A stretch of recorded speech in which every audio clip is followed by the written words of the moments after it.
వరంగల్లో బొమ్మల కొలువు స్పెషల్ అట్రాక్షన్ గా నిలిచింది. సంక్రాంతి పండుగ సందర్భంగా 3 రోజుల పాటు హనుమకొండలో ఏర్పాటు చేసిన బొమ్మల కొలువు అందరినీ ఆకట్టుకుంటోంది. పురాణ కథలను, వివిధ దేవతామూర్తులను, జంతువులను, గ్రామ జీవితాన్ని తెలిపే బొమ్మలను వరుసగా పేర్చి అలంకరించారు. శ్రీకృష్ణ అవతారం థీమ్లో ఈసారి బొమ్మల కొలువు ఏర్పాటు చేశారు.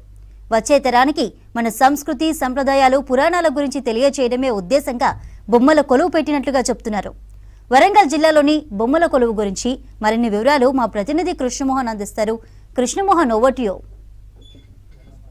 ఒక్కొక్క పండుగకు ఒక్కొక్క విశిష్టత ఉంటుంది. ఆ పండుగను ఆ సంప్రదాయాలు చూస్తేనే గుర్తుకొస్తుంది. అట్లనే మనకు సంక్రాంతి వచ్చిందంటే ఈ 3 రోజుల పాటు కూడా ఇంటి ముందు రంగరంగ ముగ్గులు వేయటం కావచ్చు, గొబ్బెమ్మలతోటి పూజలు చేయటం. అదేవిధంగా మొదటి రోజు భోగి రోజు అయితే పండ్లు పోస్తారు, భోగి పండ్లు పోస్తారు.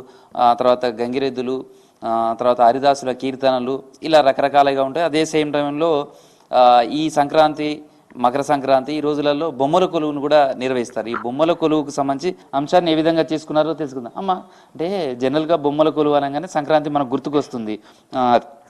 ఈ బొమ్మల కొలువు చూసినప్పుడు ఒక్కొక్కసారి ఒక్కొక్క అలంకారం కనిపిస్తుంటుంది, ఒక అవతారాలు కనిపిస్తుంటాయి, లేదా ఒక అంశాన్ని తీసుకుంటారు. ఈసారి మీరు కృష్ణుణ్ణి ఎందుకు ఎంచుకున్నారు? మనోభావన, మనం ఏదో ఒక ప్రత్యేకమైనటువంటి కథను, పురాణ ఇతిహాసాలలో ఉండేటువంటి ఒక కథను తీసుకొని అది సంక్షిప్తంగా బొమ్మల కొలువు రూపంలో పెట్టి ప్రజలకు అందరికీ తెలియజేయాలి, మనం ఆనందాన్ని పొందాలి అనేటువంటి ఆలోచన నాకు వచ్చింది. ఆ పరమేశ్వరి దయ వలన అది ఇంప్లిమెంట్ చేయడానికి నా ప్రయత్నంగా నేను చిన్న ప్రయత్నం చేశాను. సో ఇప్పుడు ఈ కృష్ణుడికి సంబంధించి అంటే ఇందులో ఏ విధంగా ఈ స్టోరీస్ కావచ్చు వీటన్నిటిని ఎట్లా తీసుకున్నారు? ఈ భాగవతంలో దశమస్కంధంలో ఈ భాగాలన్నీ చదివిన తర్వాత ఇవి అందరికీ తెలిసినటువంటి విషయాలు. ఆ విషయాలను మనం బొమ్మల రూపంలో ఎప్పుడైతే చూపెడతామో అప్పుడు అందరూ ఆనందిస్తారు. ఏదో కొత్త కథను తీసుకొచ్చి పెట్టినప్పుడు కొంచెం అర్థం చేసుకోవటానికి సమయం పడుతుంది. కృష్ణుడి లీలలు, కృష్ణుని కథలు ఇవన్నీ తెలియని వాళ్ళు సహజంగా ఉండరు.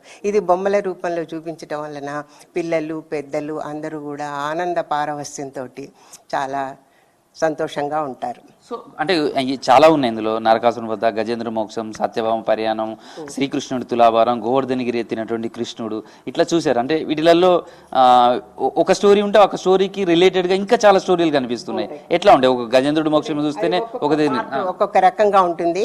మొట్టమొదట మేము ఆ పుస్తకంలో చదివినలో శ్రీకృష్ణుడి యొక్క జననం ఉంది, తర్వాత ద్వారకా పట్టణం, గజేంద్ర మోక్షం, సత్యభామ కృష్ణుల కళ్యాణం, కాళీయ మర్దన, రుక్మిణీ కళ్యాణం, సముద్ర మదనం, జగన్నాథుడి స్వామి ఇక్కడ మేము ప్రత్యేకంగా పెట్టాలని ఒక ఇంట్రెస్ట్తో పెట్టాము.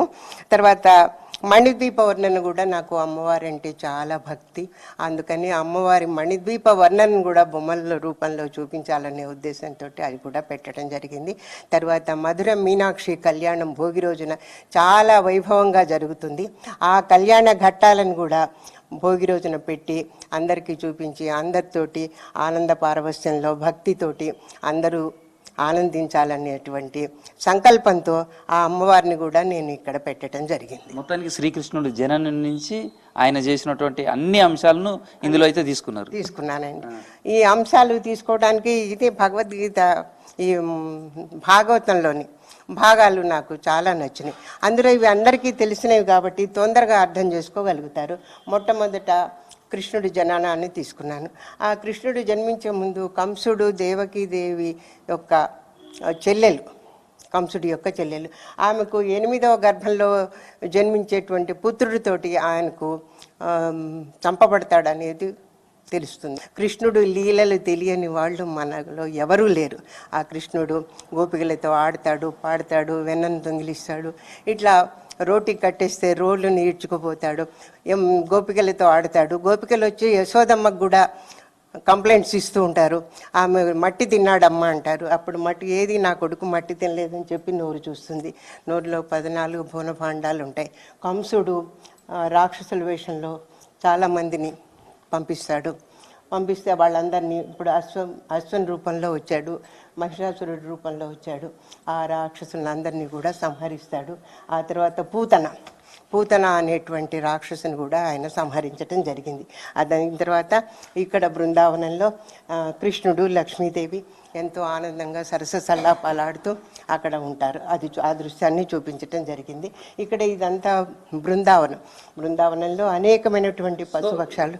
సో నిజంగానే కృష్ణుడి బృందావనం కావచ్చు, ఇవన్నీ కూడా మీరు చూపించగలిగారు. మీరు ఇన్ని రకాల బొమ్మలు, ఒక అవతారాలు, వీటన్నిటిని చేయాలి అనుకున్నప్పుడు ఎట్లా మీకు ఈ ఆలోచనలు కావచ్చు, ఈ బొమ్మలు సేకరించడం కావచ్చు, ఈ బొమ్మల్ని మళ్ళీ సేమ్ మీరు అనుకున్నటువంటి కాన్సెప్ట్లోకి తీసుకురావడం, ఇదంతా ఎన్ని రోజుల ఎక్సర్సైజ్ ఇది? మాకు ఈ బొమ్మల కొలువు అనేది ఒక వేడుక, అందరికి కూడా వేడుక. ఇది అందరం కలిసి చేస్తాము. ప్రతి సంవత్సరం కూడా ఇదివరకు బొమ్మలు పేర్చేవాళ్ళము. కాకపోతే రాను రాను ఏదో ఒక కొత్తతనం చూపించాలి ప్రతి సంవత్సరం అనే ఒక ఐడియాతోటి ప్రతిసారి ఒక్కొక్క కాన్సెప్ట్, ఒక్కొక్క థీమ్ అట్లా మేము తీసుకోవడం జరిగింది. ఫస్ట్ మన విలేజ్ సెటప్ అని ఒకసారి, మా సింగాపురం గ్రామం ఎలా ఉంటుంది అని అట్లా స్టార్ట్ చేసాము సింగాపురం విలేజ్ తోటి. దాని తర్వాత ఎటైనా టూర్స్కి వెళ్ళినప్పుడు తిరుపతికి వెళ్ళామనుకోండి, తిరుపతికి వెళ్ళినప్పుడు అక్కడ చూసిన దృశ్యాలని ఇక్కడ మనము 7 కొండల రూపంలో, వెంకటేశ్వర స్వామి రూపంలో, హుండీ రూపంలో అట్లా మేము చేసాం. వేములవాడ కూడా ఒకసారి, వేములవాడకి వెళ్ళినప్పుడు వేములవాడ అని ఈ సంవత్సరం వేములవాడ అట్లా మాకు జరుగుతున్న ఏవైతే ఉన్నాయో లైఫ్ సీక్వెన్సెస్ అవే మేము చూపిస్తున్నాము. తెలంగాణ ఉద్యమం టైంలో కూడా తెలంగాణ మ్యాప్ వేసి, తర్వాత సమ్మక్క సారక్క, తర్వాత తెలంగాణ జిల్లాలలో ఉన్నటువంటి ప్రత్యేకతలు అన్నీ కూడా మేము ఒకసారి బొమ్మల కొలువు రూపంలో చూపించాము. ఈసారి భాగవతంలోని దశమ స్కందంలోని కొన్ని ఘట్టాలు మాత్రం తీసుకోగలిగాము. తర్వాత మీరు అడిగిన ప్రశ్న, బొమ్మలన్నీ సేకరించడం అనేది ఆల్రెడీ మన దగ్గర కొన్ని ఉంటాయి. కాకపోతే ఆ సంవత్సరం థీమ్కి సంబంధించినవి ప్రత్యేకమైనవి కొన్ని సేకరిస్తాం. మిగతావన్నీ మేము ఇదివరకు ఉన్నాయి మేము క్యారీ ఆన్ చేస్తాము. సో ఇట్లాంటి బొమ్మల కొలువు కావచ్చు, ఇవి కావచ్చు, మనిషి లైఫ్ను కావచ్చు, లేకపోతే మనకున్నటువంటి ఇతిహాసాలు కావచ్చు, లేదా మన కల్చర్ కావచ్చు, వీటన్నిటిని ఏం ప్రతిబింబిస్తుంటాయి? ఎట్లాంటి మెసేజ్ ఈ బొమ్మల కొలువు ద్వారా వస్తుందండి? ఇప్పుడు ఈ బొమ్మల కొలువు ద్వారా అన్ని రకరకాల, ఇప్పుడు మనం కనుక చూస్తే భారతదేశ చరిత్ర ఇంట్లో కనబడుతుంది. మనము ఇక్కడ చూస్తే ద్వారకా, అంటే గుజరాత్లోని ద్వారకా నగరం మేము ఇక్కడ శ్రీకృష్ణుడు అలనాడే నిర్మించినట్టుగా, ఘనంగా నిర్మించినట్టుగా ఇక్కడ చూపించాము.